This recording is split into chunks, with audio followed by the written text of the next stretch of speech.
Hello students, good evening. आइए आज हम कुछ वन वर्ड सब्स्टिट्यूशन सीखते हैं। सब्स्टिट्यूशन इसका प्रोनाउंसिएशन होता है, ऐसे ही पढ़ना है। एसएससी बैंकिंग और एनडीए या तमाम गवर्नमेंट एग्जामिनेशन से संबंधित ये वीडियो है, आपके लिए बहुत ही लाभकारी है, इसे आप देखिए। तो क्वेश्चन आएगा आपको कि बीइंग अनेबल टू पे वंस डेट, DEBT को डेट पढ़ते हैं। इसके अर्थ है कर्ज। अब इसके अर्थ को ध्यान से समझिए आप कि अगर कोई इंसान कर्जे को चुकाने में अक्षम हो, असक्षम हो, तो उसके लिए एक शब्द क्या आएगा इंग्लिश में? इसे हम सॉल्वेंट कहते हैं। इसकी हिंदी अगर आप समझना चाहें तो इसे आप दिवालिया कहते हैं। हिंदी भाषियों के लिए ये बहुत ही उपयोगी रहेगा, इसे आप देखते चलिए। सेकंड नंबर का वर्ड कुछ ऐसा हो सकता है कि क्वेश्चन अगर ऐसा हो, the study of the functions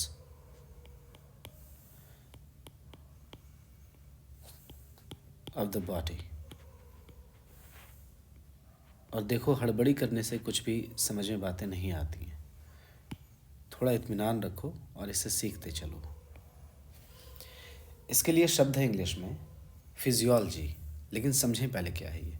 the study of the functions of the body, शरीर से संबंधित प्रणाली जो होती है, कार्यकलाप जो होते हैं, फंक्शंस जो होते हैं, उसका अगर अध्ययन हम करें तो इसे हम फिजियोलॉजी कहते हैं। Physiology, okay. आप कैपिटल में चाहें तो लिख सकते हैं इसे, क्योंकि ये एक विज्ञान है, इस तौर पर मैं इसे कैपिटल लिख रहा हूँ। फिजिक्स लिखते हैं ना, PHYSIC, तो सी ना लिख कर फिजियो तो ओ लिख देंगे। तो फिजिक्स की स्पेलिंग में सी को हटाकर और एस को हटाकर ओ और LOGY लिख दीजिए।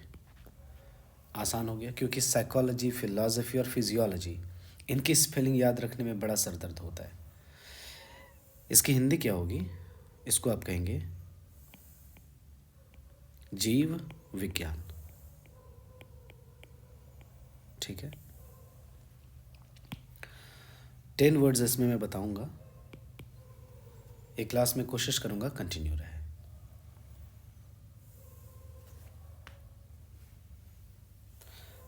अब है next word, the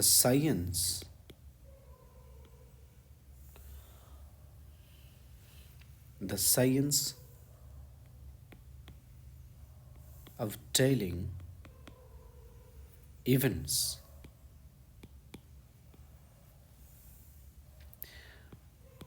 by stars। ग्रह नक्षत्र को देखकर हम किसी के जीवन की बात बताते हैं ना, यानी कि फोरटेलिंग करना। तो इस तरह के विज्ञान को हम क्या कहते हैं? इसे हम एस्ट्रोलॉजी कहते हैं, क्योंकि एस्ट्रो मीन्स स्टार होता है। तो स्टार्स को देखकर, तारों को देखकर, आपके जीवन में ग्रह नक्षत्रों की स्थिति को देखकर, जब आपके जीवन के किसी भी इवेंट, किसी भी घटना के बारे में बताया जाए, तो इस तरह के विज्ञान को एस्ट्रोलॉजी कहते हैं। LOGY मीन्स विज्ञान, किसी चीज़ का अध्ययन। एस्ट्रो मीन्स तारे, और इसे आप हिंदी में ज्योतिष विज्ञान कहते हैं, ठीक है। ज्योतिष विज्ञान, विज्ञान मीन्स विशिष्ट ज्ञान, ऐसे याद रखिए इसे आप। नंबर 4,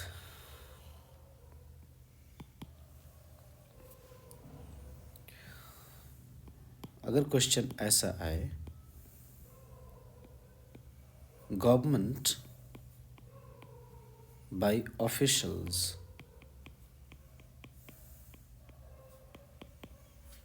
इन ए स्टेट। किसी राज्य में किसी ऊंचे अधिकारियों द्वारा अगर शासन व्यवस्था तय की जाए तो इस तरह की शासन व्यवस्था को क्या कहते हैं? इसे हम ब्यूरोक्रेसी कहते हैं।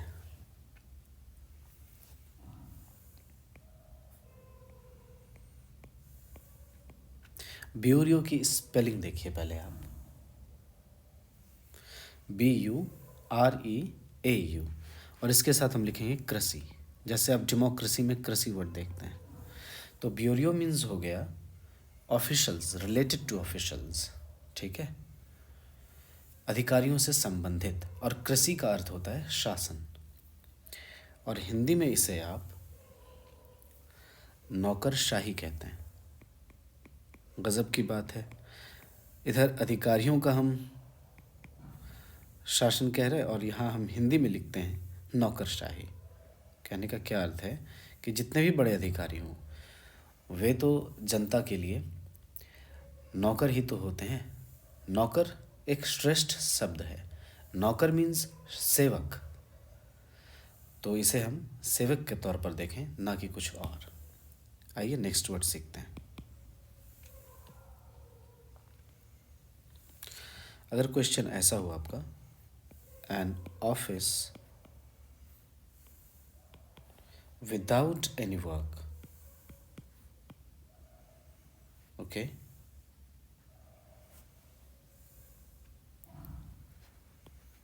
आपने ये वर्ड देखा भी होगा कई बार, an office without any work but high pay, कि काम कुछ ना हो किसी ऑफिस में लेकिन पेमेंट बहुत मिले। आप खुश हो रहे होंगे। हाँ, ऐसी स्थिति आती है, और ऐसी स्थिति को इंग्लिश में हम, इसका प्रोनाउंसिएशन मैं बाद में डील करता हूँ, आप पहले वर्ड देखिए और इसे कोशिश कीजिए खुद से पढ़ने का। इसे क्या पढ़ेंगे आप? इसकी हिंदी आप जान लीजिए, सेवा शून्य, क्योंकि सेवा नहीं है। सेवा कैसी है? तो शून्य है।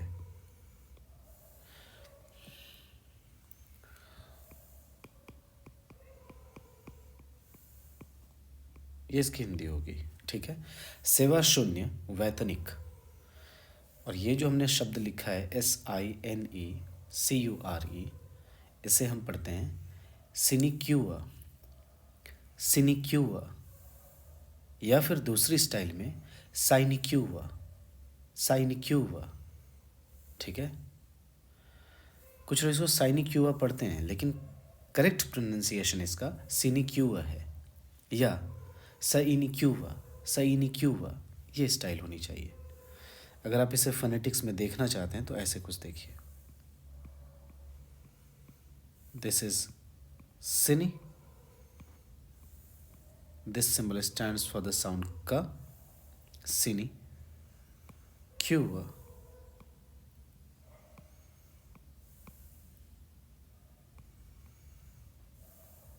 ओके। इस तरह से हम इसको फोनेटिक्स में पढ़ते हैं। तो मैं जो अभी बोल रहा हूँ यही बात ये पढ़ी जाएगी, दिस इज सिनिक्यूआ, okay. I hope you are understanding the class. आइए हम नेक्स्ट वर्ड की तरफ बढ़ते हैं। Word number 6। अगर आपके लिए क्वेश्चन ऐसा रहे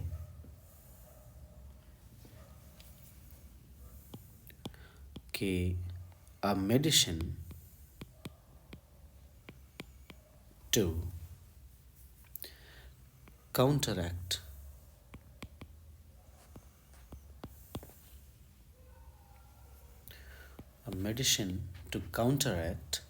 the effect of a poison, कि एक ऐसी दवा जो जहर के प्रभाव को काउंटरएक्ट करे, ख़त्म करे, कम करे, ये भी कहेंगे आप। तो a medicine to counteract the effect of a poison, तो इसके लिए एक शब्द क्या आएगा इंग्लिश में? आपने बहुत देखा भी होगा इसे हम कहते हैं एंटीडोट। ओके, एंटी मीन्स उल्टा होता है, डोट दवा से संबंधित बात है, और इसे आप हिंदी में विष को हरने वाली दवा कहते हैं, इसलिए इसे आप नॉर्मली विष हर कहेंगे। ठीक है, विष हर। The next word is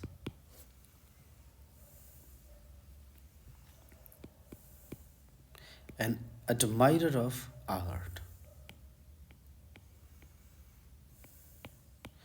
art को यहाँ पर एब्स्ट्रैक्ट नाउन के तौर पर लिखा गया है, इसलिए इसके पहले एन नहीं लगाया है मैंने। एन एडमायरर ऑफ आर्ट, यानी आप इसकी हिंदी जान लें, इसके शब्द इंग्लिश में बड़े ही कमाल के हैं।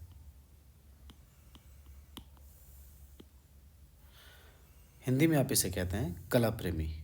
ठीक है, जो कला से प्रेम रखता हो, कला पसंद हो इंसान, कला प्रेमी कहते हैं। तो इसके लिए इंग्लिश में एक वर्ड बड़ा अच्छा है, और प्रोनाउंसिएशन पर ध्यान दीजिएगा। The word is DILETTANTE।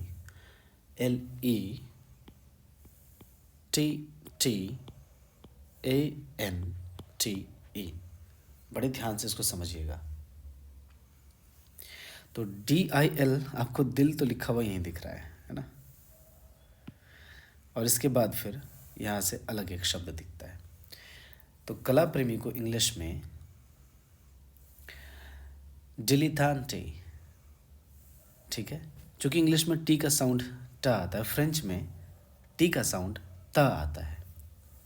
तो इंग्लिश की ही डिसिप्लिन में हम इसे पढ़ेंगे और ये कहलाएगा डिलीटेंटे, डिलीटेंटे। ठीक है, और अच्छे से अगर पढ़ना चाहते हैं बिल्कुल स्टैंडर्ड में, तो अभी तो मैं नॉर्मल लोगों के मुताबिक पढ़ रहा था, इसका एग्जैक्ट प्रोनाउंसिएशन है डिला। ठीक है, डिलेटेंटे, डिलेटेंटे। ठीक है, इस स्टाइल से आप इसे पढ़ेंगे।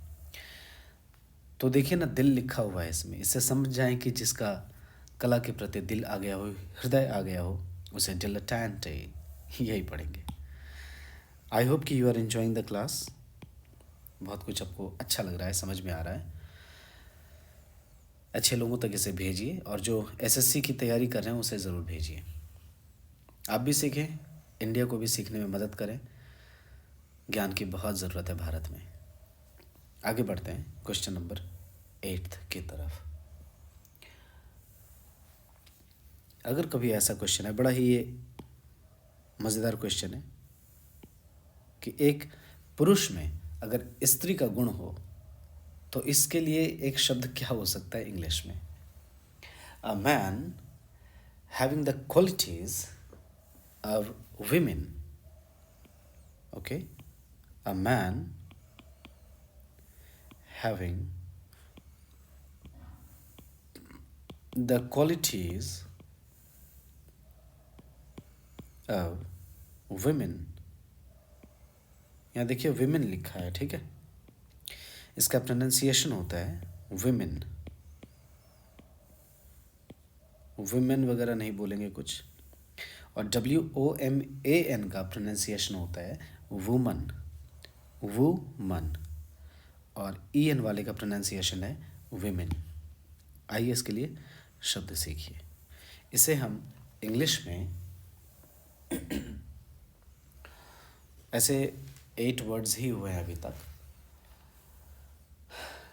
तो स्त्री स्वभावक इसे हिंदी में हम कहेंगे, यानी कि स्त्री के स्वभाव वाला इंसान, और इंग्लिश में इफेमिनेट। इफेमिनेट आसान शब्द है, मैं इसे बहुत आसानी से आपको बताता हूँ कैसे आप याद रखेंगे। फीमेल शब्द आपने सुना होगा, ठीक है, तो आप उसी तरह से लिखें पहले FEMINATE, और इसके पहले आप EF लगा दें, बस हो गया। इफेमिनेट, इफेमिनेट, ठीक है। जैसे पढ़ रहा हूँ ऐसे ही आप पढ़िएगा, एकदम आपको गूगल की आवाज़ जैसी आवाज़ महसूस होगी, क्योंकि इसका करेक्ट प्रोनाउंसिएशन यही है। और हमारे क्लास में आपको प्रोनाउंसिएशन की चिंता नहीं करनी है, प्रोनाउंसिएशन आपकी वास्तव में अच्छी होगी। तो इसे पढ़ेंगे इफेमिनेट, ठीक है। और हिंदी में इसे हम कहेंगे स्त्री स्वभावक। स्त्री स्वभाव शब्द से बना स्वभावक, ठीक है। स्त्री स्वभावक यानी स्त्री के स्वभाव वाला इंसान, पुरुष। क्वेश्चन नंबर 9, यानी कि वर्ड अगर कुछ ऐसा रहे आपके पास तो पहले बातें क्या होंगी? That which cannot be moved, ऐसी चीज़ जो चल नहीं सकती है। ध्यान से समझिएगा। और इसके लिए आप बहुत अच्छा शब्द जानते हैं, आप इसका इस्तेमाल भी करते हैं। तो यहाँ तो पूरी बातें नहीं लिखी गई हैं,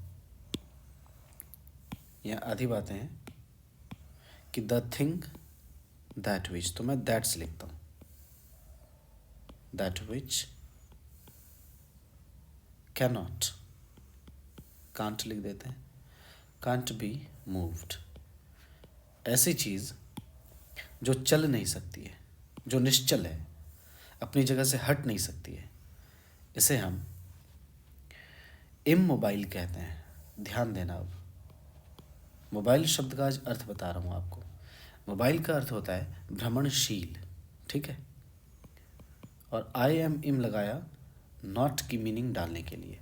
तो नॉट मोबाइल, इट मीन्स अभ्रमणशील, जो भ्रमणशील ना हो, जो भ्रमण ना करे। इसे हिंदी में आप निश्चल भी कहते हैं। ध्यान रखिए, निश्चल नहीं कहना है, तब तो हो गया कि बिना छल का। निश्चल, चल मतलब चलना, ऐसे याद रखिए आप इसे, ठीक है। आइए नेक्स्ट वर्ड देखते हैं, और इस सेशन का ये आखिरी वर्ड होगा। नेक्स्ट वीडियो का आप इंतज़ार करेंगे, उसमें आपको मैं 11th नंबर से बताऊंगा। अगर आपके पास कुछ ऐसे विचार आ जाएं कि द स्टडी ऑफ इंसेक्ट्स, ठीक है, कीट शास्त्र जिसको आप कहते हैं, कीट मकोड़े कहते हैं ना हिंदी में, तो कीट शास्त्र के लिए कौन सा शब्द है? द स्टडी ऑफ इंसेक्ट्स, पहले इसे हम समझेंगे, उसके बाद इसके वर्ड्स देखते हैं। और ये सभी एसएससी और बैंकिंग के एग्जामिनेशन में या किसी भी गवर्नमेंट की एग्जामिनेशन में आपको बहुत मदद मिलेगी। So the Hindi word is कीट शास्त्र। शास्त्र मतलब सीखने का एक विषय।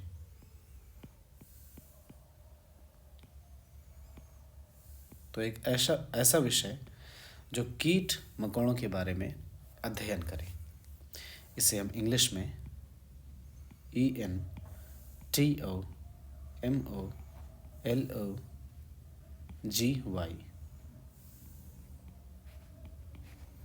ENTOMOLOGY, एंटोमोलॉजी ऐसे पढ़ते हैं।